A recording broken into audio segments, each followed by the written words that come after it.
High students, math study with Chandan sir চ্যানেলের পক্ষ থেকে সকলকে স্বাগত জানাই। এর আগের ভিডিওতে আমরা দশম শ্রেণীর অংশীদারি কারবার বা পার্টনারশিপ বিজনেসের ওপর বিভিন্ন প্রবলেম বা বেসিক সমাধান, বেসিক কনসেপ্ট দিয়েছিলাম। তো এখন সেখান থেকেই কন্টিনিউ করা হচ্ছে। তো আজকের ভিডিও পছন্দ হলে তোমরা অবশ্যই লাইকস করবে, আর যারা এখনও পর্যন্ত আমার এই চ্যানেল সাবস্ক্রাইব করো না তারা কিন্তু অবশ্যই সাবস্ক্রাইব করবে, ঠিক আছে। আর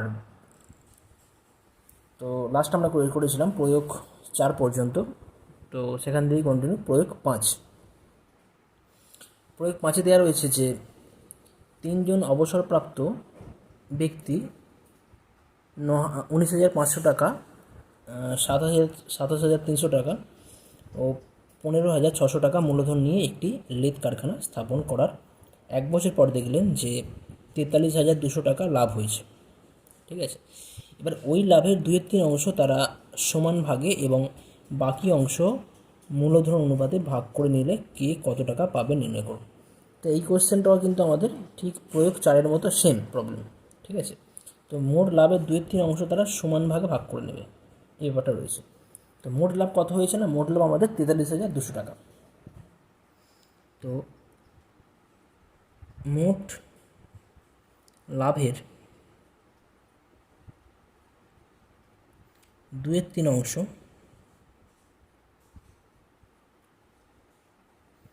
সমান 2/3 গুণিতক মোট লাভ কত, 43,200। এবার যদি আমরা এটা ক্যান্সেল করি, 3 দিয়ে কাটলে 3 14 42 হয়, 1 2 3 4 12 0 0। ওকে, এবার 2 0 0 2 0 0 2 4 8 2 4 8 2 1 2, অর্থাৎ 28,800 টাকা। মোট লাভের 2/3 অংশ মানে 28,800 টাকা। তো এই টাকা তারা 3জন এখানে কিন্তু সমান ভাগে ভাগ করে নেবে 2/3 অংশ। অতএব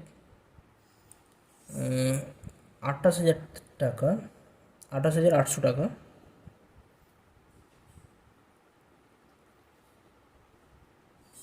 তিনজনে সমান ভাগে ভাগ করে নিলে প্রত্যেকে পাবে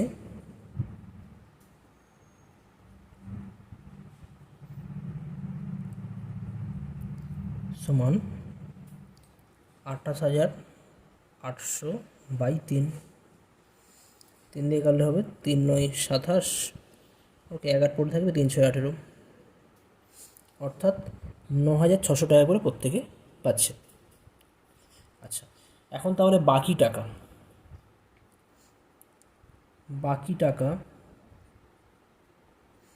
বাকি লাভের পরিমাণ বলা যায়, বাকি লাভের পরিমাণ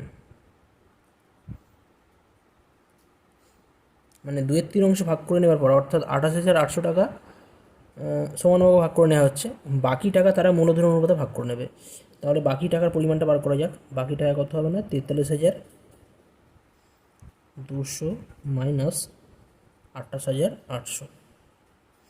এটা বিয়োগ করলে পাবো 0 0 8 কত তো 12, 4 হাতে 1 8 9 9 কত তো 13, 4 হাতে 1 2 3 4 থেকে 3 1, অর্থাৎ 14,400 টাকা।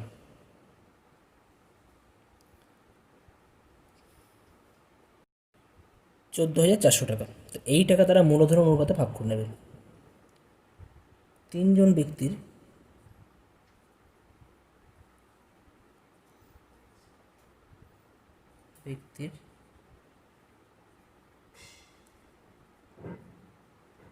মূলধনের অনুপাত সমান 19,500 ইস্টু 27,300 ইস্টু 15,600। তাহলে এখান থেকে আমরা কি পাবো না,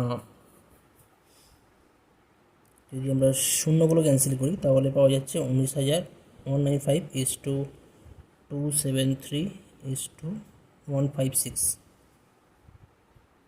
ওকে, 9/14 10 12 যদি আমরা 3 দিয়ে ক্যান্সেল করি, 3 দিয়ে কাটলে কত যাবে? এটা 3 6 18, 1 5 3 5 15, 3 9 27, 3 1 3, 3 5 15, 3 2 6। 13 দিয়ে কাটলে কত হবে? 5 13 65, 13 7 91, আর 4 13 52।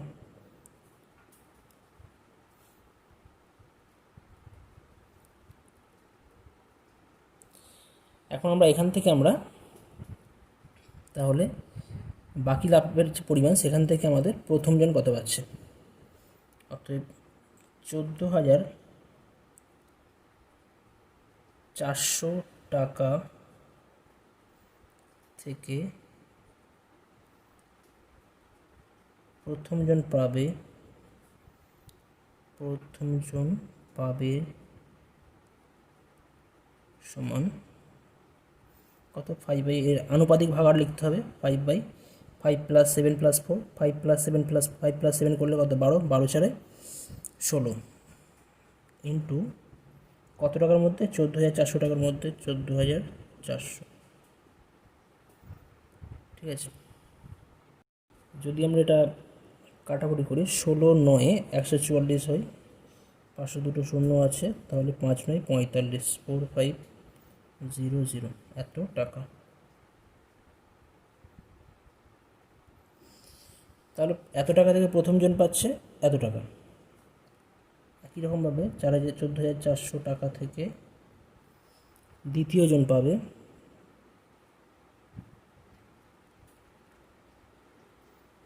7/16 গুণিতক 14,400, 16 দিয়ে ক্যান্সেল করলে এটা 900 পাবো, 7 9 63, 6,300 টাকা। 14,400 টাকা থেকে তৃতীয়জন পাবে 4/16 গুণিতক 14,400, 900, 4 9 36।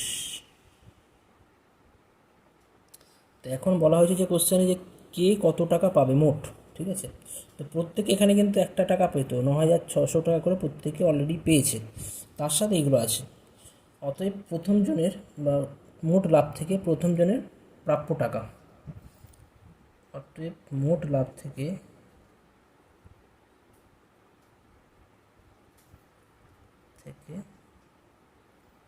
প্রথমজনের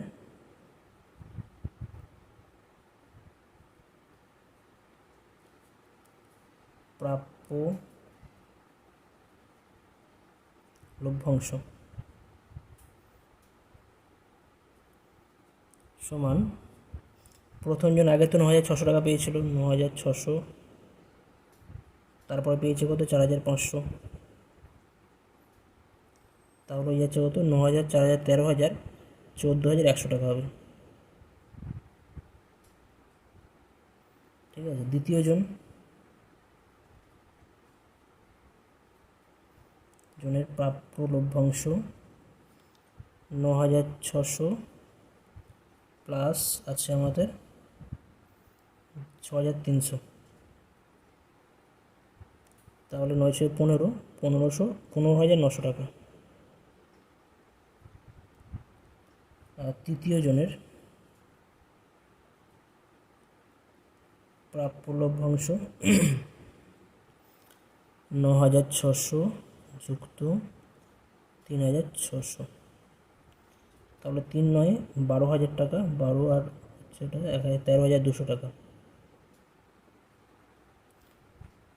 ঠিক আছে, তো এইভাবে কোশ্চেন নাম্বার 5 বা প্রয়োগ 5 আমাদের করতে হবে। এরপর নেক্সট যেটা আছে আমাদের প্রয়োগ 6। প্রয়োগ 6 বলা আছে যে অভ্র, তানবীর, অমৃতা ও তথাগত 4 বন্ধু মিলে 15,000 টাকা, 21,000 টাকা, 30,000 টাকা ও 35,000 টাকা মূলধন নিয়োগ করে নিম্নলিখিত শর্তে একটি অংশীদারি কারবার শুরু করে। অনেকগুলো শর্ত আছে, কন্ডিশন। কী শর্ত আছে না, অভ্র ও তনবীর প্রত্যেকে 6 মাস করে ব্যবসা পরিচালনা করবেন এবং তার জন্য মোট লাভের 0.25 অংশ দুজনের সমান ভাগে ভাগ করে দেবে। মানে এটা 6 মাস, এদের টাকাটা ইনভেস্ট থাকবে 6 মাসের জন্য। আর এর জন্য তারা মোট লাভের 0.25 অংশ তারা সমান দুভাগে ভাগ করে নেবে। বাকি লাভ 4 জনে মূলধন অনুপাতে ভাগ করে নেবেন। ঠিক আছে, আর দেওয়া আছে যে বছরের শেষে যদি 27,232 টাকা লাভ হয় তাহলে কে কত টাকা পাবে ওই লাভ থেকে, সেটা আমাদের নির্ণয় করতে হবে। তো প্রথম কন্ডিশন কি না, 27,232 টাকার 0.25 অংশ অভ্র এবং তানবীর দুজনের সমান ভাগে ভাগ করে নেবে। তো এত এর 0.25 অংশ মানে কত টাকা সেটা আমাদের নির্ণয় করতে হবে। তো দেখো 0.25 মানে একটা হয় 0.25, এটা মানে কিন্তু আমাদের 25/100 হয়। 25 দিয়ে গেলে 4, অর্থাৎ 1/4 অংশ হয়, অর্থাৎ মোট টাকার 1/4 অংশ। তো এখন 2, 7, 2, 3, 2 এর 1/4 অংশ মানে কত হবে? 2, 7, 2, 3, 2 ইন্টু 1/4। তা 4 দিয়ে এটা কাটাকুটি করতে হবে, 4 দিয়ে কাটলে হবে এটা 4, 6, 24, 1, 2, 4, 3, 12, আর এটা 0, 4, 32। ঠিক আছে, তো এইভাবে হবে এটা, অর্থাৎ 6,308 টাকা, 6,308 টাকা, 6,000, সব এটা 8 দিয়ে যাবে, এটা 8 হবে, 6808 হবে, 8, 4, 32, 32, অর্থাৎ এটা হবে 6808। এত টাকা অভ্র ও তানবীর সমান 2 ভাগে ভাগ করে নেবে। তাহলে বাকি যে টাকাটা পড়ে থাকছে, বাকি টাকা কত না 27,232 মাইনাস 6808, এত সমান কত হবে যদি বিয়োগ করা হয়? তো 8 কত 12, 4 হাতে 1, 3 থেকে একবার দিলে 2, 8 কত 12, 4 হাতে 1, 6 7, 7 7 বিয়োগ হলে 0, 20, অর্থাৎ 20424। তো 20424 এত টাকা মূলধন অনুপাতে 4 বন্ধু ভাগ করে নেবে। ঠিক আছে,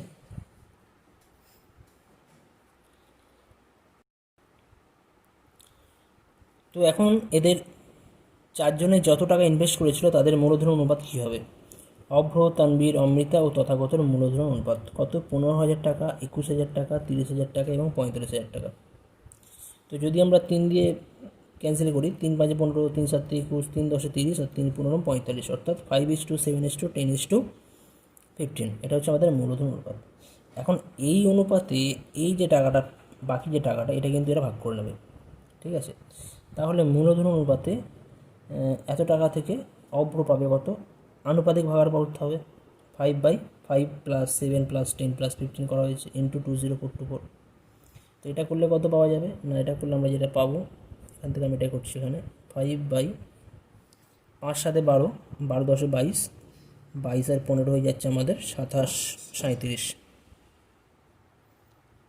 ইন্টু কত হচ্ছে না এটা 20420। তো যদি আমরা এটা ভাগ করি, ভাগ করে তোমরা চেক করে দেখবে, এটা তোমরা যেটা পাবে 52 আমরা পাবো, এখানে 552 এটা পাওয়া যাবে। গুণ করলে কত হবে না, 5 2 10 0 হাতে 1, 5 5 25, 1 26 6 হাতে 2, 5 5 25, 2 27, 2760, অর্থাৎ অভ্র পাবে কত না এই টাকা থেকে 2,760 টাকা পাবে। একইভাবে 2042 থেকে তানবীর, অমৃতা প্রত্যেকে নিজ নিজ টাকা পাবে। তাহলে এখন মোট কত টাকা পাবে সেটা আমাদের নির্ণয় করে নিতে হবে। তো মোটের ক্ষেত্রে কিন্তু প্রথমে কিন্তু আমাদের অভ্র কিন্তু প্রথমে কিন্তু এই 6,808 টাকা থেকে এটা দুভাগে ভাগ করে নিয়েছে, তাহলে এর অর্ধেকটা পাবে, অর্ধেক মানে বাজিতে 2 করা হয়েছে, প্লাস এই টাকাটা পেলো, অর্থাৎ 2760। তাহলে 6808 করলে এটা যেটা হবে আমাদের, তখন 2 3 6, 2 4 8 0, 2 4 8, এটা ভাগ করে এটা পাচ্ছি, আর এটা করে আমরা কত পেয়েছিলাম 2760। তাহলে আমাদের টোটাল হয়ে যাচ্ছে 0 4 4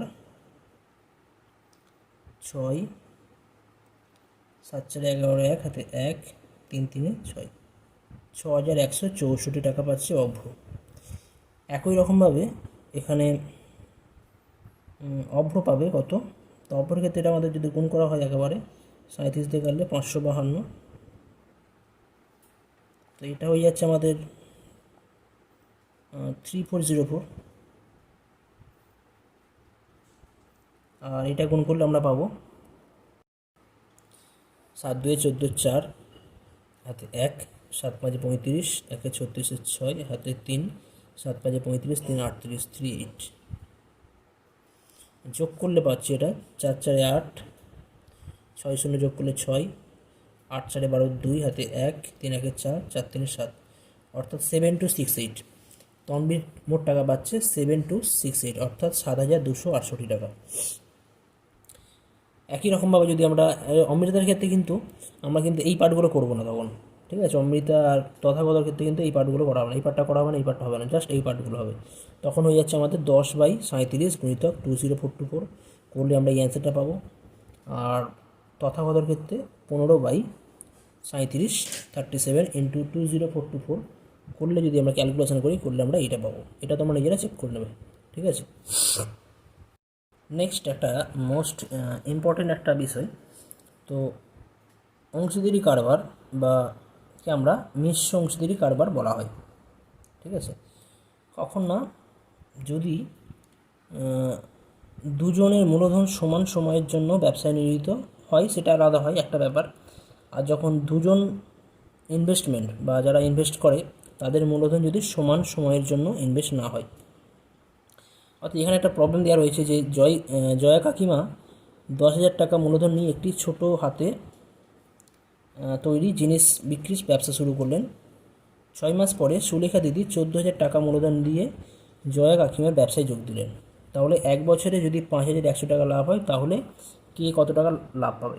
কিন্তু এখানে বিষয় হচ্ছে যে জয়া কাকিমা তো যে টাকাটা ইনভেস্ট করেছে সেটা তো 1 বছরের জন্য ইনভেস্ট করেছে, কিন্তু সুলেখা দিদি কিন্তু প্রথম 6 মাস কিন্তু কোনো টাকা ইনভেস্ট করেনি, ঠিক আছে? কিন্তু সুলেখা দিদির কিন্তু ইনভেস্টমেন্টটা কিন্তু বেশি, কিন্তু সময়টা কিন্তু 6 মাসের জন্য, আর জয়া কাকিমার ইনভেস্ট কিন্তু 1 বছরের জন্য।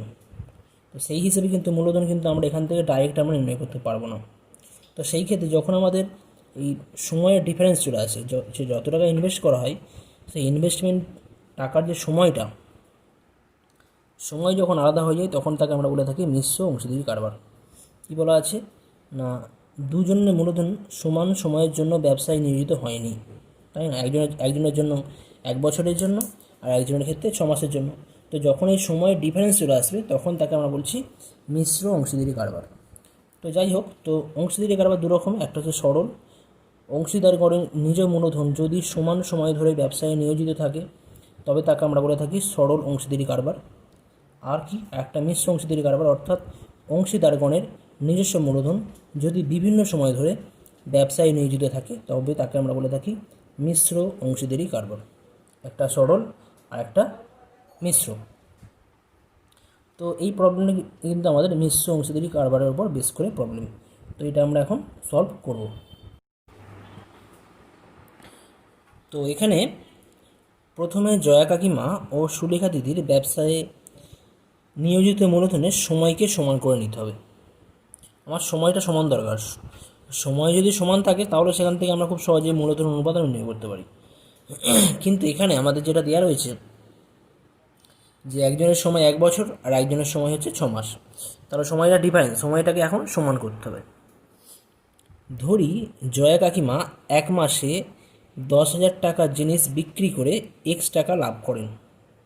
1 মাসে লাভ করা হচ্ছে X টাকা, তাহলে তিনি 2 মাসে 10,000 টাকার জিনিস বিক্রি করে কত টাকা লাভ করবে? 2X টাকা।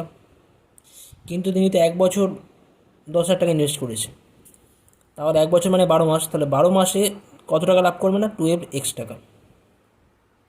অর্থাৎ তাহলে এখান থেকে বলতে পারি যে জয়া কাকিমা যদি 12X টাকা 12X টাকা 1 মাসে লাভ করতে চান, তাকে মূলধন কত টাকা দিতে হবে? তখন 12,000 টাকা। ব্যাপারটা কি, 12 মাসে 10,000 টাকার জিনিস বিক্রি করে 12X টাকা লাভ করেন, ঠিক আছে? এখন যদি এই লাভটা যদি তিনি 1 মাসে করতে চান, 12X টাকা লাভ যদি তিনি 1 মাসে করতে চান, তাহলে তাকে কত টাকার জিনিস বিক্রি করতে হবে বা মূলধন কত টাকা দিতে হবে তখন 12 × 10,000 হয়ে যাবে তখন, অর্থাৎ 1,20,000 টাকা। ঠিক আছে, অর্থাৎ তাহলে কিন্তু এখানে কিন্তু সময়টা হচ্ছে 1 মাস। 1 মাসে ওই লাভ পেতে গেলে মূলধন করতে হচ্ছে বা মূলধন দিতে হবে 1,20,000 টাকা। এখানে হচ্ছে আমাদের 1 মাসে কিন্তু আমরা এটা বার করলাম। কার এটা না, জয়া কাকিমার 1 মাসের যে মূলধন সেটা হচ্ছে 1,20,000 টাকা। একইভাবে সুলেখা দিদি একইভাবে 14,400 টাকা মূলধন 6 মাস খাটিয়ে যে লাভ করে, সেই লাভ যদি 1 মাসে পেতে চান, এখানে 1 মাস সমান করছি, এর সাথে এর সমান, 1 মাসে পেতে চান, তাহলে তাকে কত টাকা মূলধন ইনভেস্ট করতে হবে? তখন তাকে 6 × 14,000 টাকা, অর্থাৎ 84,000 টাকা ইনভেস্ট করতে হবে। তাহলে এখানে কিন্তু মাসগুলো সমান হয়ে যাচ্ছে, অর্থাৎ সময়টা সমান, সময় সমান হয়ে যাচ্ছে, 1 মাস 1 মাস। আর মূলধন কত? 1,20,000, এখানে মূলধন 84,000 টাকা। তাহলে এখন যেহেতু সময় সমান হয়ে যাচ্ছে, তাহলে এখান থেকে আমরা খুব সহজে অনুপাত নির্ণয় করতে পারবো, আর সেই অনুপাত থেকে আমরা যে লাভের যে পরিমাণ, সেই লাভটা আমরা ভাগ করে নিতে পারবো। তাহলে জয়া কাকিমা ও সুলেখা দিদির মূলধনের অনুপাত এখন 1 মাস হিসেবে যে মূলধন অনুপাত একই হবে আলটিমেট। ঠিক আছে, 1 মাস হিসেবে যে মূলধন তার যে পরিমাণটা ছিল 1,20,000 আর সুলেখা দিদির 84,000 টাকা। তাহলে যদি আমরা এটা রেশিও করি, 12 দিয়ে কাটলে এটা 10 পাবো, আর এটা 7 × 84, 10:7। তাহলে আনুপাতিক ভাগার হয়ে যাচ্ছে আমাদের, এইভাবে বার করবো। লাভ হয়েছিল 5,100 টাকা, তাহলে 5,100 টাকা থেকে জয়া কাকিমা পাবে 10/10 + 7 × 5,100, অর্থাৎ 10/17। 10/17 যদি করা হয়, এটা 10/17 × 5,100, 3×17 = 51, অর্থাৎ 3,000 টাকা হবে। আর বাকিটা এটা 7 দিয়ে করলে 7×3 = 21, 2,100 টাকা হবে এটা। ঠিক আছে, তো এইভাবে আমরা যখন আমাদের সময়গুলো আলাদা দেওয়া থাকবে, তখন আমরা এইভাবে 1 মাস হিসাবে, ঠিক আছে, 1 মাস হিসেবে মূলধন নির্ণয় করে সেখান থেকে আমরা খুব সহজে লাভের পরিমাণ নির্ণয় করতে পারবো। ওকে, নেক্সট প্রয়োগ 8। প্রয়োগ 8-এ বলা হচ্ছে যে মনীষা 3,750 টাকা দিয়ে একটি ব্যবসা শুরু করেন। 6 মাস পরে রজত 15,000 টাকা নিয়ে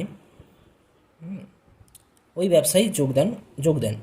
বৎসরান্তে যদি 6,900 টাকা ক্ষতি হয়ে থাকে, তবে ক্ষতির টাকা কে কত দেবে হিসাব করে লেখো। তো ক্ষতিটাও কিন্তু আমাদের মূলধন অনুপাতে ভাগ হয়ে যাবে। আমি আগেও বলেছিলাম, লাভের পরিমাণ বা ক্ষতির পরিমাণ যখন বন্টন করা হবে, সেটা কিন্তু আমাদের মূলধন অনুপাতে করা হবে। কিন্তু এখানে ব্যাপার হচ্ছে যে মনীষা এত টাকা দিয়ে ব্যবসা শুরু করেছিল, সেটা কিন্তু আমাদের 1 বছরের জন্য নিযুক্ত ছিল ব্যবসায়। আর কিন্তু আমাদের রজত 6 মাস পরে টাকায় 15,000 টাকা দিয়ে ব্যবসায় যোগ দিয়েছে। তাহলে তাদের মূলধন অনুপাত কিন্তু এখান থেকে আমরা ডাইরেক্ট সরাসরি নির্ণয় করতে পারবো না। এখানে কী করতে হবে? এদের সময়টাকে সমান করতে হবে, সময়কে সমান করতে হবে। তো আমরা প্রথমে কি লিখব না, মনীষার টাকা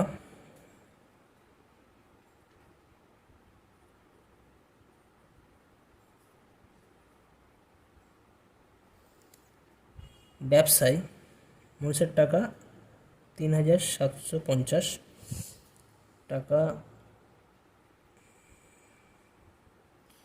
ব্যবসায় 12 মাস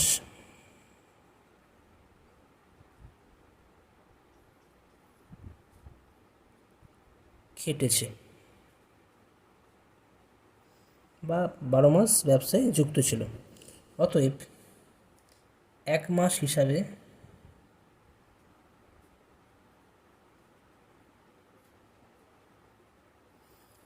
মনীষার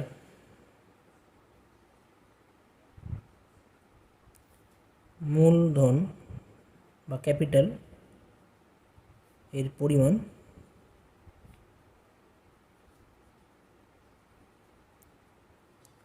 সমান কত হয়ে যাবে না, 12 × 3,750, অর্থাৎ 12 0 0, 5 × 12 60, 0 হাতে 6, 7 × 84, 6 90, 0 হাতে 9, 3 × 36, 9 45, অর্থাৎ 35,000 টাকা এক মাস হিসাবে, মানে যত টাকা লাভ করতে হয় সেই লাভ যদি আমাদের এক মাসে করতে হয় তাহলে মূলধন কত হবে না, 35,000 টাকা।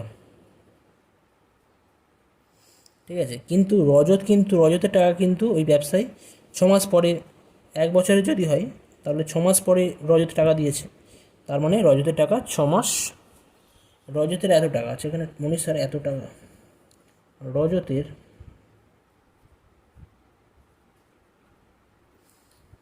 15,000 টাকা ব্যবসায় কমাসের জন্য না, 6 মাসের জন্য, 6 মাস কেটেছে।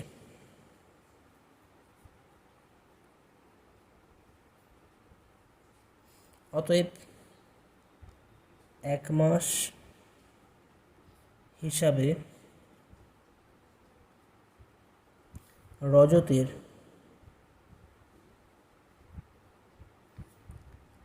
মূলধনের পরিমাণ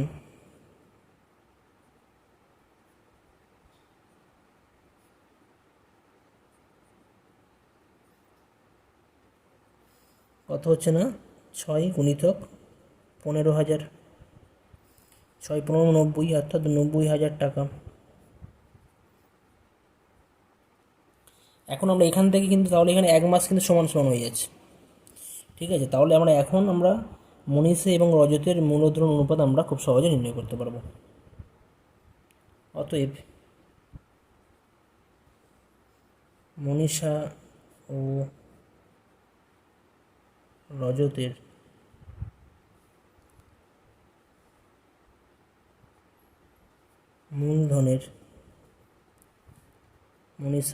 মূলধনের পরিমাণ, মূলধন অনুপাত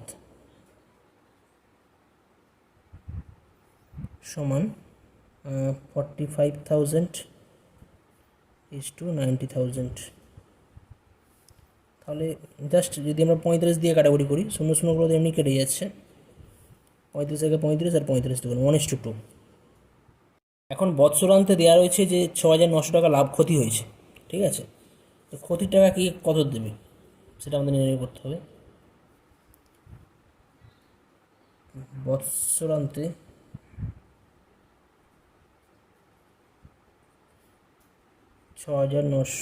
টাকা ক্ষতি হলে মনীষা ক্ষতির পরিমাণ দেবে, বা ক্ষতির হলে মনীষা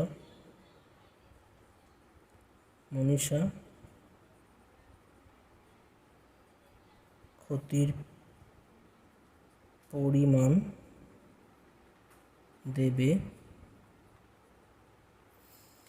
মনীষা ক্ষতির পরিমাণ কত দেবে না, 1/1 + 2 × 6,900 সমান কত, 1/3 গুণিতক 6,900, 3 দিয়ে কাটার 23, অর্থাৎ 2300 টাকা। আর অতএব এখান থেকে বলতে পারি যে রজত ক্ষতির পরিমাণ দেবে, রজত ক্ষতির পরিমাণ দেবে সমান 2/3 গুণিতক 6,900, 3 দিয়ে গেলে 2300, অর্থাৎ 23 × 44,600 এত টাকা। ঠিক আছে, তো এইভাবে আমাদের যে সময় যখন আমাদের সময়ের ডিফারেন্স থাকবে তখন আমরা এইভাবে বিভিন্ন প্রবলেম আমরা সমাধান করব। ওকে, থ্যাংক ইউ।